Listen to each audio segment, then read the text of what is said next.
Hola, ¿qué tal? ¿Cómo les va? Estamos en Abogados Online una vez más en un nuevo video donde vamos a hablar de accidentes de tránsito. Vamos a explicar, a intentar definir qué es a qué llamamos homicidio culposo. Para eso estamos con el abogado penalista Rodrigo Masuccini. ¿Qué tal, Rodrigo? ¿Cómo estás?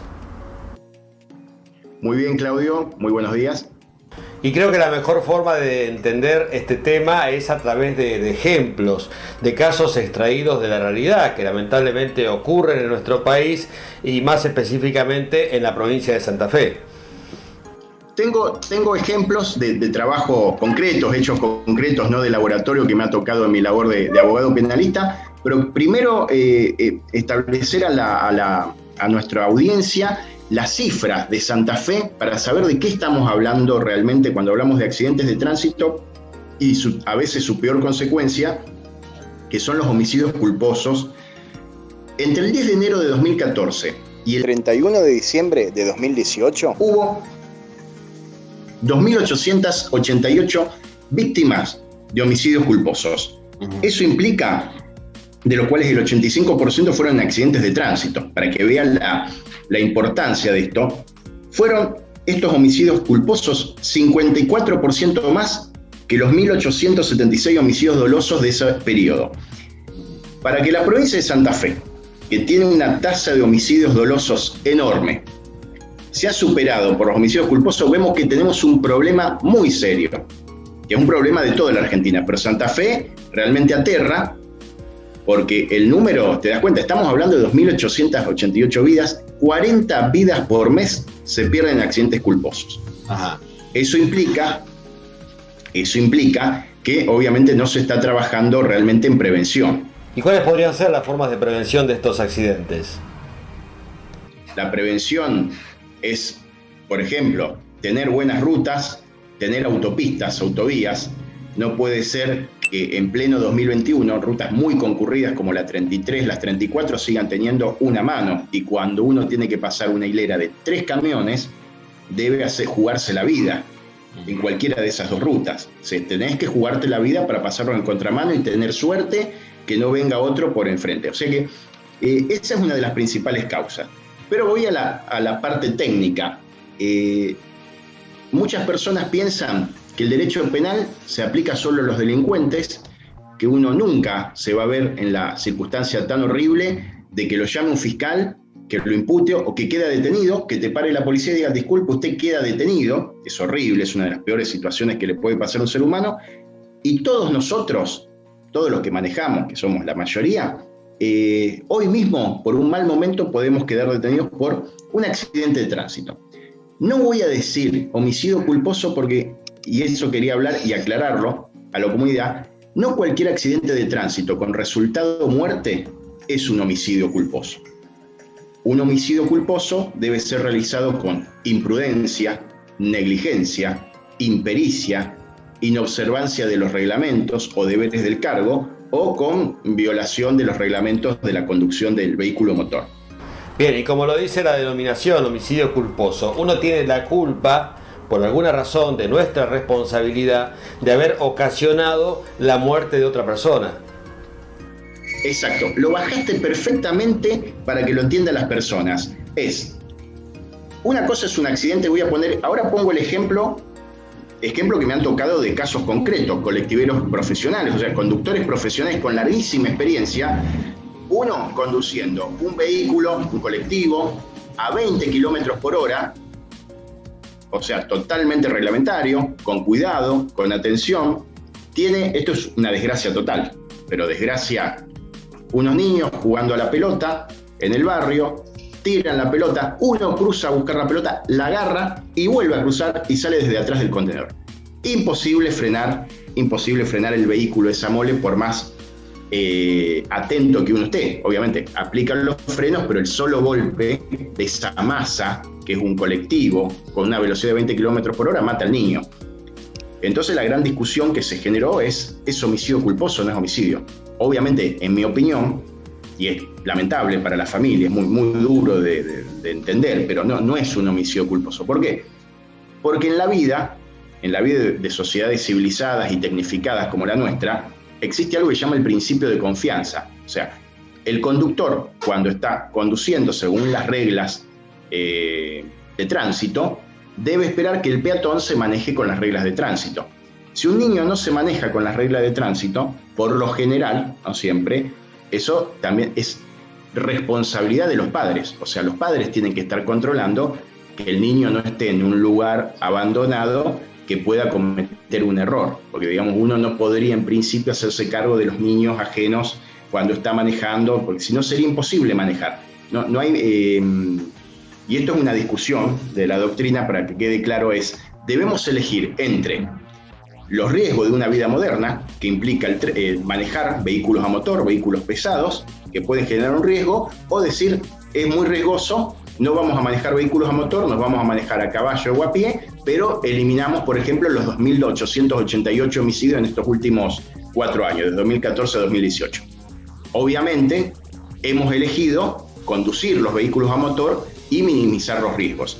Y eso es básicamente la advertencia que hago a todos los ciudadanos es, primero, y esto es a manera didáctica, todos debemos entender de manejar reglamentariamente, pero no solamente manejar reglamentariamente, sino con la máxima atención y tener en cuenta las circunstancias, no solamente del tránsito, sino de todo lo que nos rodea.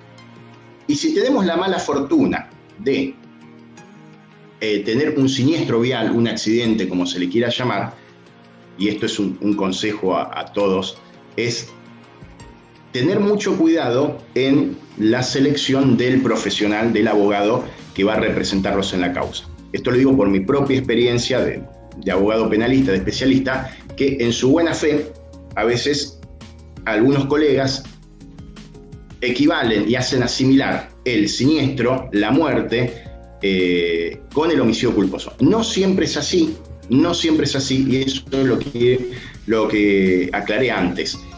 El homicidio culposo debe realizarse por estas causas de imputación específica que marca nuestra ley, como bien te decía antes, imprudencia, negligencia, impericia, inobservancia de los reglamentos, que básicamente es lo que aquí nos marca la ley en los homicidios culposos. Al ciudadano que está ante esa circunstancia, no firmar automáticamente, insistir con un correcto asesoramiento de un especialista en derecho penal, para evitar, y esto lo digo rápido, el homicidio culposo por lo general no implica que uno va a quedar detenido, pero sí implica la condena, y esto es la condena mínima, 5 años de inhabilitación para manejar. De 5 a 10 años. Por lo general se aplican 5 si alguien no tiene antecedentes. Pero imaginemos un conductor profesional, un padre que tiene que llevar a los hijos a la escuela indefectiblemente, una madre que tiene que llevar a los hijos al médico. Entonces, el homicidio culposo debe primero probarse, y probarse a través de esta relación causa-efecto. Primero, la causa de la muerte, y luego si esa causa de la muerte puede ser achacada subjetivamente a la persona que ha sido en principio imputado por el Ministerio Público. Eso debe analizarse y hay que tener el máximo de cuidado al firmar y al acercarse al Ministerio Público. Insisto, asesorarse adecuadamente con un abogado penalista. Todo este tiempo hasta que se comprueba si fue homicidio culposo o no, ¿la persona queda detenida? Por lo general no queda detenida, por suerte, salvo en algunos casos muy groseros o mediáticos. Los casos groseros, por ejemplo, es que haya dado un niño, que ya se haya dado la fuga, que haya cometido todos los errores que realmente a la gente le indignan y hacen que el Ministerio Público, el fiscal de turno, pida en principio una prisión preventiva, que por lo general es corta. Sí hay casos en Rosario de casos de dolo eventual. Dolo eventual, hemos tenido el caso de un mecánico que ha ido por la diagonal Río Negro a una velocidad excesiva, un muchacho que estaba realizando una picada por Avenida San Martín. Entonces esos casos han quedado detenidos, pero ya no era culpa, no era imprudencia, había un dolo, el famoso dolo eventual, pero el dolo eventual es dolo y el dolo implica conocimiento y voluntad de vulnerar la circunstancia del tipo objetivo, que en este caso sería el homicidio simple. Ya estamos avanzando a un paso más. Pero hay un tema, retrocedo con lo que vos me preguntabas, Claudio. Uno no queda detenido, por lo general, en el homicidio culposo. Pero hay un problema. Muchas veces el Ministerio Público llama y solicita a la persona entregar el carnet de conducir. Y eso, en principio, lo debe ordenar un juez, porque es una medida cautelar. Y no siempre, no tiene que ser automático. Una persona que es inocente y que está en plena defensa de sus derechos, no debe entregar el carnet de conducir salvo que un juez se lo ordene. Entonces hay que hacer una audiencia específica donde el fiscal explicará por qué debe entregar su carnet de conducir y la defensa explicará por qué no debe entregar su carnet de conducir. Esto es muy importante para los conductores profesionales. En mi caso, que defendí conductores profesionales, quitar el carnet de conducir implica automáticamente el cese de la relación laboral, porque uno lo contratan para ser colectivero, no para ser encargado del taller. Y así con todos. Por eso es una recomendación, esto es como un caso práctico, aparte de teórico, es no entregar el carnet y tener como siempre un correcto asesoramiento profesional. La acción de los medios de comunicación que genera una condena social, sobre todo si es una persona pública el acusado, o no, a lo mejor es una persona común, pero esta acción mediática ¿no interfiere en la tarea del defensor? En estos tiempos mediáticos la presión es insoportable, sobre todo para el Ministerio Público y los jueces que están bajo escrutinio permanente. Entonces es distinto el caso como es presentado ante los medios como el caso concreto que uno ven en el legajo fiscal o en el propio legajo de la defensa. Alguien en los medios puede decir alegremente venía borracho, lo atropelló y después se escapó, y a lo mejor en el legajo del fiscal, en todos los comentarios, todo dice no, el hombre se quedó y lo auxilió, pero obviamente eso lo leen 4 personas. En cambio en lo mediático lo ve toda la ciudad y comienza la presión. Yo tengo un caso no de homicidio culposo donde diputados de la provincia pedían la detención de algunos defendidos míos. Entonces queda claro que a veces a los fiscales y a los jueces se le hace muy difícil cautelar los derechos constitucionales en estas circunstancias. Y en el homicidio culposo, cuando se dan casos de muy estruendoso, cae obviamente la prisión preventiva, que el público considera que es el único remedio para cualquier clase de delitos. ¿Y cuál es la pena para los homicidios culposos? ¿Hay ya un rango estipulado? ¿Tiene que ver con la gravedad del hecho? Hay rango, por ejemplo, un homicidio culposo común va de 1 año a 5 años, un homicidio culposo con automotor va de 2 a 5 años, y con especiales circunstancias agravantes va de 3 a 6 años. Los últimos agravantes que se han establecido es darse a la fuga, estar bajo los efectos de estupefacientes, haber consumido para conductores profesionales 500 miligramos de alcohol, para cualquier ciudadano 1000 miligramos de alcohol, conducir con culpa temeraria. O sea, son varias circunstancias. Estar en una picada, particularmente no estoy de acuerdo con esos agravantes, porque eso lo tiene que determinar el juez, el monto de la pena, viendo ese tipo de agravantes. Pero bueno, ya está, ya es ley. Es una crítica mía, pero todos deben saber que si están corriendo una picada, la pena mínima empieza así. Si lamentablemente se da el resultado muerte y un homicidio culposo, la pena mínima empieza en 3 años, no en 1 año, lo que ya te pone al límite de quedar detenido como mínimo 8 meses. Bien, y por ejemplo, si yo atropello a alguien, ocasiono la muerte de alguien en un accidente, asumo que fue imprudencia mía, que es mi total responsabilidad. El hecho de asumirlo, de declarar que verdaderamente fue mi culpa, ¿esto de alguna manera va a aliviar mi pena? Hay que ver en cada caso con él. Obviamente, toda persona que sea diligente, que es todo lo contrario a lo imprudente o negligente, va aumentando sus puntos. Uno puede tener una circunstancia horrible, que viene caminando y de golpe viene en el vehículo y sale de atrás de un árbol rápidamente una persona distraída y lo atropella.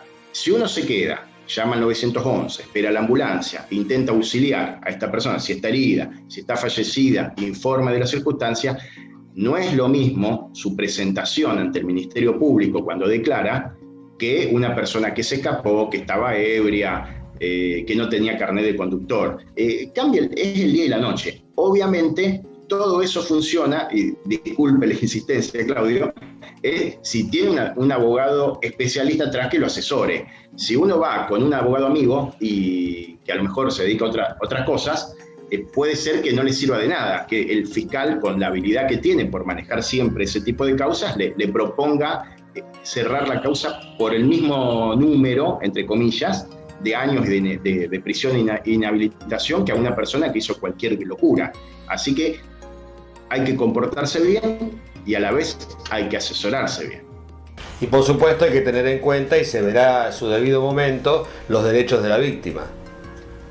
Por supuesto, los derechos de la víctima están contemplados por suerte en la ley y tienen todos los derechos a, primero, constituirse como parte querellante, o sea, para estar acusando al lado del Ministerio Público, para controlar todo el proceso, y obviamente van a intentar que se haga mucha justicia. A veces quieren algo más que justicia, pero bueno, eso es lógico cuando uno ha perdido un ser querido.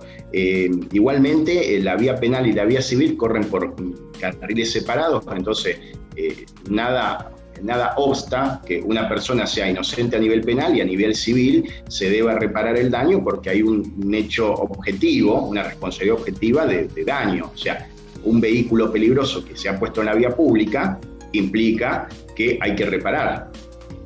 Por más que haya tenido culpa, entre comillas, la persona que cruza. ¿Habrá culpas compartidas? Puede ser, pero siempre hay una mínima obligación de reparar. Eso quiero aclararlo a todos, porque si no van a decir, esta persona se va libre y nadie se hace cargo y murió un padre de familia y la familia queda desamparada. No, a nivel civil, por lo general, hay siempre una mínima reparación, que es lo importante. También habrá que ver lo que tiene que ver con las culpas compartidas, y me refiero, por ejemplo, a la responsabilidad que podría llegar a tener el municipio. Digo, por un semáforo que quizás no andaba, una calle que no estaba señalizada. Quiero aclarar una cosa, a nivel penal no existe la culpa compartida, existe siempre una sola culpa o no culpa del imputado. A nivel de la víctima, en todo caso, hay una vulneración del principio de confianza de esa víctima, que cruza en un lugar donde no se podía cruzar o comete una acción que no debía cometer. A nivel civil sí pueden existir culpas concurrentes y ahí se puede moderar la indemnización. En cuanto, obviamente, también el municipio, cualquier entidad o empresa, tiene responsabilidad civil si no cumple con su deber de cuidado, no cumple con la reglamentación para que, por ejemplo, el semáforo, la calle, hay, por ejemplo, la típica, hay un pozo terrible, entonces obliga al conductor a hacer una maniobra imprevista. Hay miles de circunstancias que pueden cambiar o no la responsabilidad penal y civil. Pero bueno, vivimos en Rosario, es una zona de riesgo. Cuando hablamos de homicidio culposo, ¿cabe además de la pena una indemnización para la víctima o para la familia de la víctima? Por supuesto. Por ejemplo, la pena de prisión por homicidio culposo, hay un caso famoso, el de la Hiena Barrios. No sé si te acordarás, Claudio, hace varios años cometió un error, venía alcoholizado, no frenó, atropelló a una chica, se escapó, hizo todo lo posible para que fuera detenido. Eso es un caso concreto y real, y terminó 6 meses detenido. En la misma ciudad de Rosario, hace muchos años atrás, un muchacho de nombre, se me fue el nombre, no corría una picada, corría con un BMW, tuvo un accidente, terminó matando a una chica y a otra quedó muy lesionada por su impericia al manejar, y la persona tuvo 6 meses de prisión. Eso para que en algunos casos, cuando uno comete todos los errores, la justicia llega porque es casi insostenible la presión sobre el juez. A veces puede ser buena o mala la presión, pero bueno, estos casos eran muy, muy grotescos. Y la indemnización corre siempre, cuando es civil, viene por el lado civil. Aunque sea dentro de un proceso penal, no deja de estar en un marco civil. Puede pagarlo eso la compañía de seguros, si corresponde, si está dentro del marco de la póliza. Obviamente, si uno ha cometido todos los errores posibles, quizás la compañía diga, disculpe, yo no le voy a pagar a un señor que estaba totalmente ebrio, porque esas no eran las condiciones. Pero bueno, será cuestión de discutir. Pero existen las indemnizaciones. Bueno, muchas gracias, Rodrigo. Nos vamos a volver a encontrar aquí al lado mío. Para todos aquellos que estén interesados en contactarse con el doctor Rodrigo Mazzuccini, van a encontrar todos los datos para poder comunicarse, enviarle un WhatsApp y hacer cualquier tipo de consulta relacionada con el tema de este video. Y los que nos siguen habitualmente, como siempre, saben que pueden poner me gusta, compartirlo, activar la campanita para que les avise de próximos videos, suscribirse si es que ya no lo hicieron, y nos vamos a volver a encontrar tanto en YouTube como en Facebook con más Abogados Online. Gracias y hasta la próxima.